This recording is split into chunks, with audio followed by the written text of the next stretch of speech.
2016 पासून त्यांची ती गुरुमाऊली आहे. छत्री धरतात, पाय धरतात, अजून काय केक खायला घालतात. जेव्हा या भोंदू बाबाचा भांडाफोड झाला तेव्हा त्यांनी त्याच्यावर कारवाई का नाही केली? तेव्हा तर तुम्ही आयोगाच्या पदावर होतात. तुम्ही पोलिसांना का नाही सांगितलं की याची चौकशी करून तातडीने अहवाल तुम्हाला द्यायला?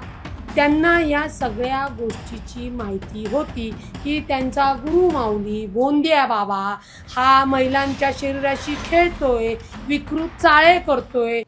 कुणाला धमक्या देता या पोकळ?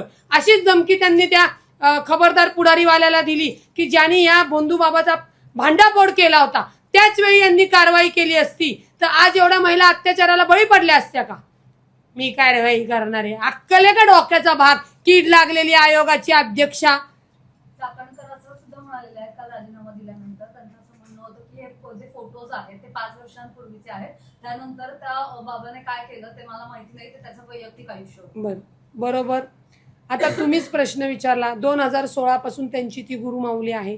2016 पासून छत्री धरतात, पाय धरतात, अजून काय केक खायला घालतात. आम्हाला अडचण नाही. परंतु वर्षापूर्वी पुन्हा सांगते, जेव्हा या भोंदू बाबाचा भांडाफोड झाला तेव्हा त्यांनी त्याच्यावर कारवाई का नाही केली? तेव्हा तर तुम्ही आयोगाच्या पदावर होतात. तुम्ही पोलिसांना का नाही सांगितलं की याची चौकशी करून तातडीने अहवाल तुम्हाला द्यायला? त्यांना या सगळ्या गोष्टीची माहिती होती की त्यांचा गुरुमाऊली भोंद्या बाबा हा महिलांच्या शरीराशी खेळतोय, विकृत चाळे करतोय, त्यांना शारीरिक शोषण करतोय, लैंगिक अत्याचार करतोय.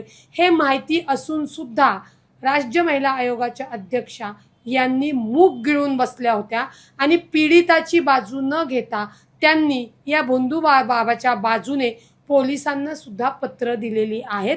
गुन्ह्याचा तपास होऊ नये म्हणून दबाव टाकलेला आहे. आता त्याच्या पुढचा अजून विषय सांगते. जो व्हिडिओ व्हायरल होतोय ज्याच्यात त्यांच्या गुरुमाऊली भोंदू बाबाचा आणि त्या बाईचा काम क्रीडेचा जो काही प्रकार त्या व्हिडिओत चालू आहे, ती महिला शिर्डी पोलीस स्टेशनला जाते की माझा व्हिडिओ हा व्हायरल होतोय, तो व्हिडिओ व्हायरल करणाऱ्या पोराला आणा आणि मारा. याच्यासाठी कोण फोन करतंय? राज्य महिला आयोगाची कीड लागलेल्या चाकणकर बाई. कोणत्या अधिकारातनं केलं? संविधानिक पद होतं म्हणूनच केलं ना? का नाही तुम्ही त्या महिलेला सांगितलं की तुझ्यासोबत जर काही चुकीचं घडले किंवा नाही घडले तू त्याची तिथं जबाब दे, त्याची माहिती दे. तपासामध्ये जाणीवपूर्वक चाकणकर बाईंनी अडथळा आणला फक्त भोंदू बाबाला वाचवण्यासाठी.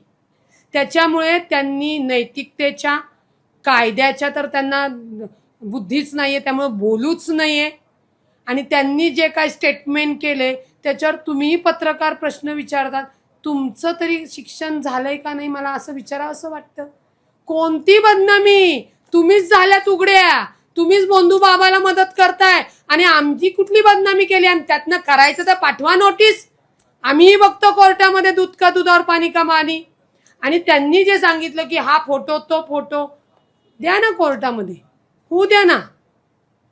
तुमचा अनामिका कापलेलं जे काही फोटो आहे तो आमच्याकडं अचानक तर नाही आला. बर, तो फोटो नाही आला तर अनेक लोकांचे फोटो पोलिसांनी घेतलेले, त्या फोटोला तुम्ही काय करणार आहात? हीच भीती आम्हाला होती की त्या पदावर राहिल्या असत्या तर त्यांनी निश्चित हे सगळे पुरावे नष्ट केले असते. फोटो होता समोर होता अनामिका कापलेला. हो, आमचेच प्रांत अध्यक्ष सुनील तटकरे साहेबांचा. मग मी तेच म्हणते ना, आता काय ही बोटं आम्ही कापायला लावली का? तुम्ही बोटं कापणार, तुम्ही आगोऱ्या पूजा करणार, तुम्ही नको ते उद्योग करणार. याच्यात कुठली बदनामी आली? याच्यात तुम्ही केलेली काही कृत्य ही जगासमोर आली. तुम्ही त्या भोंदू बाबाला बलात्कार करायला त्याच्या कटात सामील होतात म्हणून तुम्हाला तातडीने आता अटक झाली पाहिजे. काल राजीनामा देताना त्यांनी पत्रात असं नमूद केले की स्वइच्छेने आणि वैयक्तिक कारणाने आपण राजीनामा देत असल्याचं त्यांनी नमूद. बरं, त्यांनी हसत दिला आणि त्यांनी ते कारण दिलं. पटलं तुम्हाला कारण? कोणतं वैयक्तिक कारण होतं यांचं? यांचा गुरुमाऊली पकडला गेला हे कारण होतं? दुःख झालं त्यांना? कोणतं व्यक्तिगत कारण होतं? अहो, तुम्ही गुन्हेगाराला साथ दिली, तुमच्यामुळे महिलांवर अन्याय अत्याचार बलात्कार झाले म्हणून तुम्हाला राजीनामा द्यायचे आदेश मुख्यमंत्री साहेबांनी दिले. पाय उतार केलं तुम्हाला. कुठली नाटंकी आणि नोटंकी सांगताय? तो बाबा बसलाय आतमध्ये जो तुम्हाला सांगणार होता की जा तिथं आणि हे कर, हे तुझं काम होईल. गेले ते दिवस ताई, ओ कीड लागलेल्या ताई, गेले दिवस. आता या, तुम्हाला फिरू देणार नाही महाराष्ट्रामध्ये. तुमच्यामुळे महिलांवर नको ते अत्याचार, बलात्कार होऊन आमच्या महिलांचं मानसिकता बिघडली. आमच्या घरातले, महाराष्ट्रातल्या घरातले लोक आता महिलांना बाहेर पाठवणार नाहीत, लक्षात घ्या. काल राजीनामा दिल्यापासून एका सक्षम महिलेची राज्य महिला आयोगाच्या अध्यक्षपदी निवड व्हावी अशी मागणी होते. त्यामध्ये तुमचं देखील नाव येतंय. पक्षाने संधी दिली तर तुमची भूमिका काय असणार आहे? आधी मला या बंधू बाबाच्या सगळं रॅकेट पकडून द्यायचंय, त्या गुन्हेगारांना शिक्षा द्यायची. राज्य महिला आयोगावर माननीय वहिनींना, कारण का ते खातं राष्ट्र, ज्यांना द्यायचंय, जी योग्य असेल ती द्या, जिला कायद्याचं ज्ञान आहे, जी संवेदशील आहे. आणि कुठलीही पदाधिकारी कुठल्याही पदावर गेल्यानंतर तिने त्या जो विभाग तिच्याकडे दिलाय, जो मंत्रिपदाचा भाग संविधानिक पदाचा भाग दिलाय, त्या चौकटीत राहून महिलांना आधार, सक्षमता, सुरक्षा देणारी व्यक्ती द्यावी. जी कोणी होईल त्यांना शुभेच्छा आहे. आणि त्यांनी कीड लागलेल्या चाकणकर सारखं अजिबात कामकाज करू नये, अशी ती ज्या पदावर ज्या कोणी येतील त्यांनाच तशा शुभेच्छा देते. मला संधी दिली तर तुम्ही कसा कारभार कराल? नाही, राज्य महिला आयोगावर मी का नाही जाणार? कारण का मी राज्य महिला आयोगाचं काम काय आहे? अहवाल द्या, किंवा तक्रार दाखल झाली नसेल तर तक्रार दाखल करून घ्या, तिला आधार द्या, त्यांच्या कुटुंबांना भेट द्या. म्हणजे त्या मर्यादित कामकाज करावं लागतं. आणि मी त्या मर्यादित कामकाज का करू शकत नाही?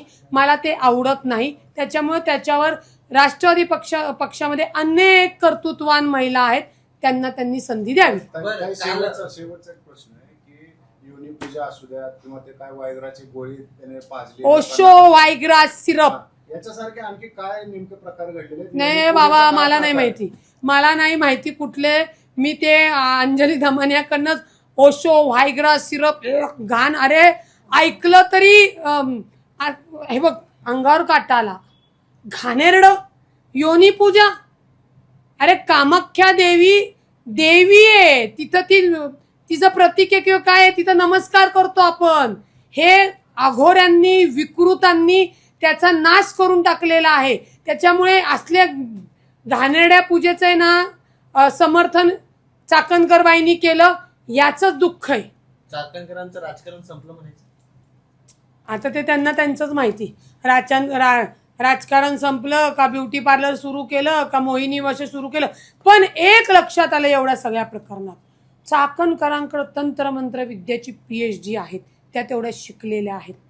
यदा कदाचित जे आता त्या बंधू बाबाच मला वाटतं चाकणकर बाईकडे येईल की माझा हात बघा, जज मला कधी जामीन देणार आहे म्हणून.